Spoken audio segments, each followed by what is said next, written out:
Bien-aimés de Café Évangile, en revanche, si c'est par le joie de Dieu que j'expulse les démons, c'est donc que le règne de Dieu est venu jusqu'à vous. Bien chers amis, le royaume de Dieu peut venir sur nous de différentes manières.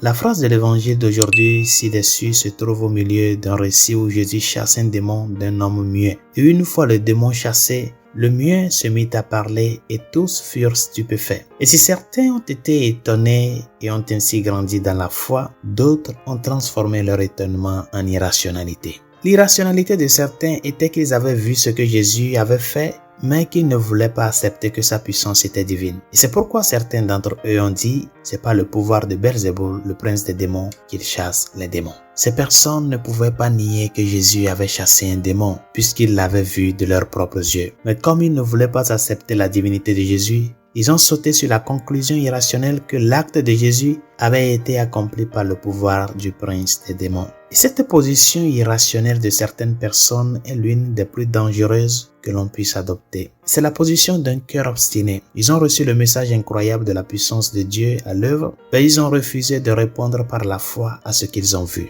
Pour ceux qui sont obstinés, lorsque le royaume de Dieu vient sur eux, comme Jésus l'a dit plus haut, l'effet est qu'ils réagissent de manière violente, colérique et irrationnelle. Et cette forme de réaction est exceptionnellement répandue aujourd'hui dans le monde séculier. Nombreux sont ceux qui, dans les médias séculiers par exemple, les réseaux sociaux, réagissent constamment de manière violente et irrationnelle à tout ce qui fait partie du royaume de Dieu. Et en conséquence, le malin induit facilement beaucoup de gens en erreur, provoquant la confusion et le chaos. Pour ceux qui ont des yeux pour voir clair, ce rejet violent et irrationnel du royaume de Dieu est très clair. Et pour ceux qui ont la foi et le cœur ouvert, le message pur de l'évangile est comme de l'eau pour une âme sèche et desséchée. Ils s'en imprègnent et y trouvent un grand rafraîchissement. Pour eux, lorsque le royaume de Dieu vient sur eux, ils sont énergisés, inspirés et animés d'une sainte passion pour faire avancer le royaume de Dieu. L'irrationalité, bien chers amis, disparaît et la pure vérité de Dieu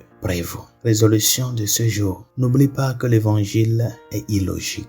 Si nous voulons chercher une logique à l'évangile, selon la raison humaine, nous ne pouvons pas y arriver.